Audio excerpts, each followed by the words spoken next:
दोस्तों, देश की राजधानी दिल्ली में जो बॉम्ब स्फोट हुआ था उस पर अब कुछ जांच एजेंसियों की रिपोर्टें सामने आई हैं।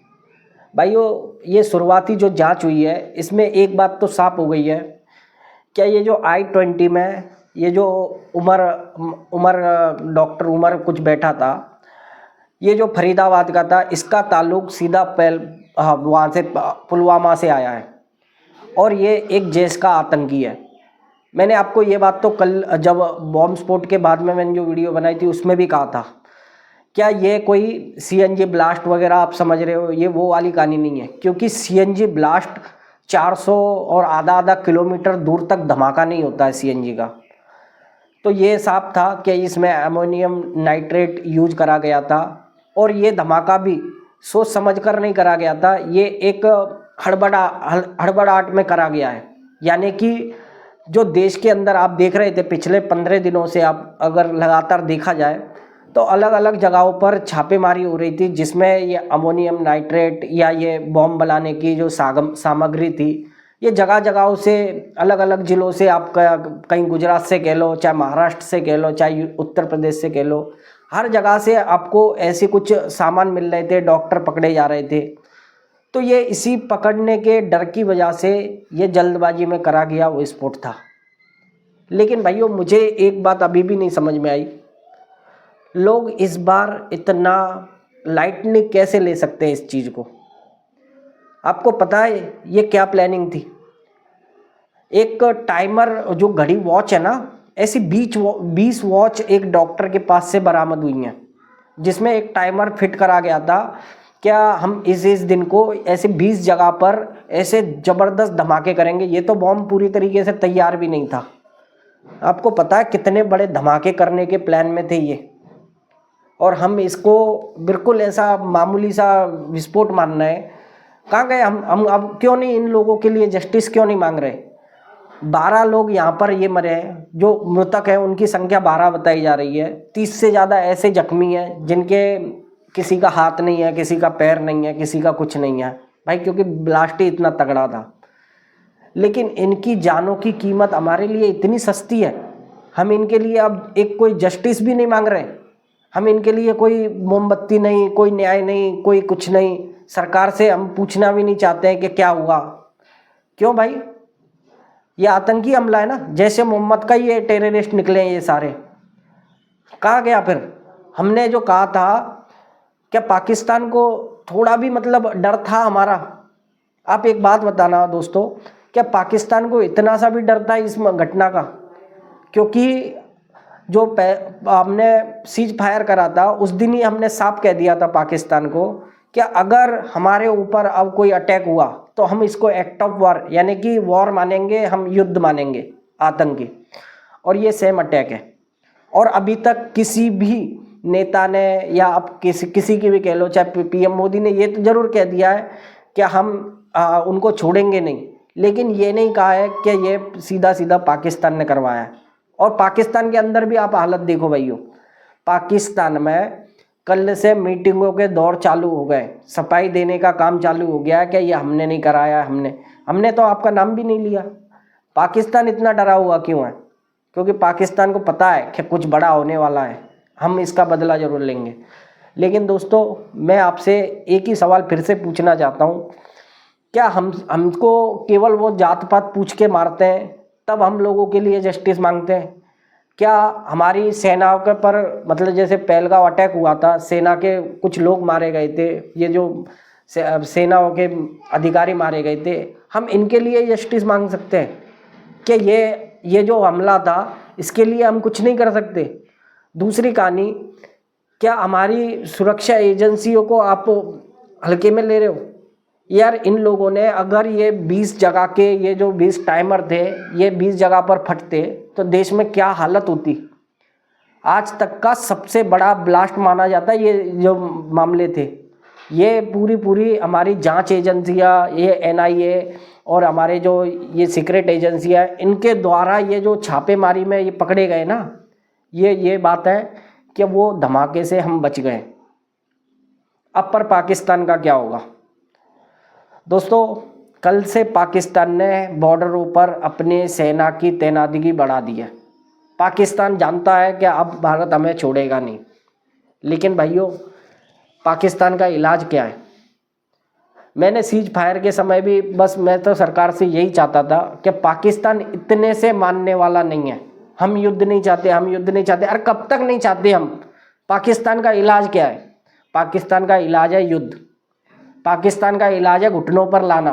पाकिस्तान का इलाज है हम वो पीओके ले लें जहाँ से ये घुसपैठ होती है, जहाँ से ये आरडीएक्स वगैरह ये इनको मिलता है। अब आपको एक बात और मैं बताता हूँ, आपको सुनकर जरा हैरत मतलब थोड़ा अचंभा होगा।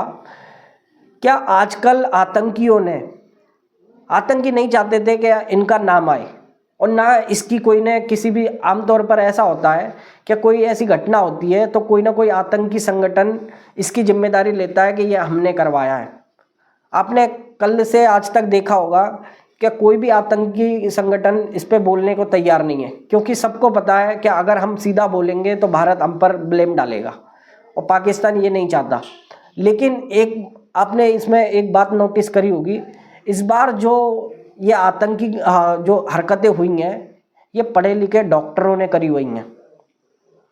आपको याद होगा, आज से 10-15 दिन पहले की बात है, वहाँ पूना के एक आईटी कंपनी का इंजीनियर, जिसके लैपटॉप के अंदर से बॉम्ब बनाने का, AK-47 बनाने के जो ये मतलब कैसे बनाई जाती हैं ये सारे मॉड्यूल मिले थे, और यही इन पढ़े लिखे डॉक्टरों के साथ मिले हैं।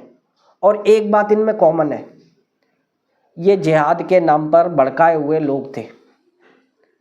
यार ऐसे व्यक्ति को तो कोई नहीं रोक सकता। मैं ये बात, लोगों की बातें जो है ना, लोग जो पूछते हैं सरकार से कि इसको आप रोक क्यों नहीं सकते, किसी को कुछ, इनको क्यों पहले से ये नहीं कर सकते। भाई ऐसी चीज़ों को कोई नहीं रोक सकता। मान के चलो मैं एक व्यक्ति हूँ और मैंने दिमाग में ये बैठा लिया है कि मुझे सामने वाले को मारना है, मैं एक हाथ में तलवार लेके भाई उसके पीछे लगा पड़ा हूँ, उसके क्या पता कि मैं क्या करने वाला हूँ। भाई ऐसी चीज़ों को कोई नहीं रोक सकता। लेकिन आतंकियों का ये नया जो मॉड्यूल चलता आ रहा है ना, ये और ज़्यादा घातक है भाइयों। इसमें अब पढ़े लिखे लोग जिहाद के नाम पर इनका ब्रेन वॉश करके, और इस तरीके के जो ये सुसाइड बॉम्बर है, इस तरीके का मॉडल तैयार करा जा रहा है। पाकिस्तान की भाई अब के क्या होना चाहिए, आप बताओ मुझे कि अब की बार पाकिस्तान का क्या इलाज होना चाहिए। और मैं आपको एक बात क्लियर कट कहता हूँ, जब तक हम लोग आवाज़ नहीं उठाएंगे ना, तब तक पाकिस्तान का कुछ नहीं होगा। भाई कम से कम इन लोगों के लिए तो जस्टिस मांग लो, इन लोगों के लिए तो खड़े हो जाओ। भाई इन लोगों की जाने गई हैं, कल को हमारे अपने घर में से जब कोई होगा तब हमें क्या लगेगा। मैं कहने की बात ये कह रहा हूँ कि हमारे घर में से होता तो क्या होता। या तो भाई हम पे अगर पाकिस्तान का कोई इलाज नहीं करा जाता तो पाकिस्तान की मांग सीधी सी है, कश्मीर दे दो उसको, बात ख़त्म कर दो। कम से कम इन लोगों को तो मत मरवाओ। और अगर हमारे पास इतनी सेना, इतना सब कुछ है, हम पाकिस्तान को घुटनों पर ला सकते हैं, तो फिर पाकिस्तान का वो इलाज क्यों नहीं करते जो इलाज अमेरिका ने 9/11 के बाद पाकिस्तान का करा था। आपने 9/11 के बाद में कभी देखा अमेरिका पर कोई अटैक हुआ? बिल्कुल भी नहीं भाई। पाकिस्तान की ऐसी फाड़ दी थी उसने बता दिया था कि हम तेरा जीना आराम कर देंगे अगर तू हमारे से कोई इज्जेगा तो। लादेन को वहाँ से उठाकर उसके सामने से, आंखों के सामने से लेके गए थे, और ये कहाँ है? अरे हमारे इतना सा करने से इस पाकिस्तान का कुछ नहीं बिगड़ने वाला है, क्योंकि पाकिस्तान के ये जो टेरर है, ये जो आतंकवाद है, पाकिस्तान का आतंकवाद और पाकिस्तान की सरकार एक ही चीज़ है। चाहे आप पाकिस्तान की सरकार को आतंकवाद कह लो, चाहे इनको आतंकवाद कह लो, बात एक ही है। तो इसका इलाज यही है कि इसकी आर्मी को पूरी तरीके से झुकाकर हमारा पीओके हमारे अंडर लेना, जो कि पीओके के ऐसे कुछ रास्ते हैं कि जिसके थ्रू ये आतंकवादी अंदर तक घुस आते हैं और हमें पता भी नहीं चलता है। तो भाइयों, आपको क्या लगता है दिल्ली ब्लास्ट पर? आप अपनी राय भी कमेंट करके ज़रूर बताना। अगर मेरी बात आपको सच्ची लगती है दोस्तों, तो वीडियो अच्छी लगती है तो लाइक करा करो भाइयों, और थोड़ी वीडियो को आगे भी पहुंचाया करो। लोगों को भाई, क्योंकि मैंने ऐसे ऐसे लोगों के मैसेज सुने कि हमारे देश में ही ऐसे लोगों के तो पहले ऐसे छटनी करनी चाहिए, इनको पूछना चाहिए कि भाई तुझे ऐसा क्यों लगता है। इन लोगों को क्या लगता है पता है क्या, ये सब कुछ मोदी ने, वो वोट चोरी से बचने के लिए मोदी ने ब्लास्ट करवाया। इन लोगों को ऐसा लगता है, कुछ ऐसे भी हैं जो बीजेपी वाले हैं या मतलब जो भी है यार, ऐसे टारगेटेड लोग हैं जिनको ये लगता है कि ये पप्पू और ये कमकनी करवा रही है। पर यार देश के नेता इतने मतलब गिर चुके हैं क्या हम लोग अपन ये बात नहीं समझ पा रहे कि ये क्लियर कट किसने कराया है, क्या इसमें ये पाकिस्तान का हाथ है, ये क्लियर नहीं समझ में आ रहा आप लोगों को है। कुछ भी बोलने से पहले भाइयों 2 बात सोच लेना चाहिए। तो भाइयों आपको अच्छी लगे वीडियो तो लाइक करना, चैनल को सब्सक्राइब करना और शेयर भी करना वीडियो भाइयों। जय हिंद।